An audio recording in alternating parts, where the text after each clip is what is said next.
आज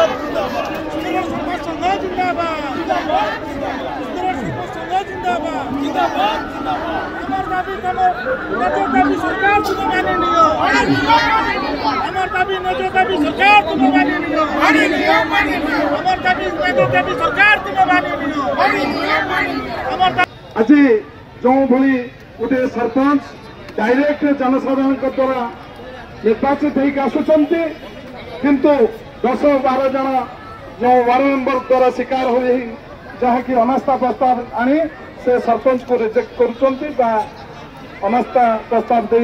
काढ़ी दौरान ये दुखद कथा यही दुखर कथा को जो धरी नियंतु 5-10 हजार भितर जो जनसाधारण भोटिंग करी गोटे सरपंच को निर्वाचित करी जनसाधारण चाहिए गोटे सरपंच को काढ़ी पारे एवं गोटे प्रकल्प कर सारा ओडिशा से क्षेत्र में ग्राम सभार अप्रूव होता तो प्रकल्प गुड़िक बाद दि जाऊँगी तेणु मुझे अनुरोध करी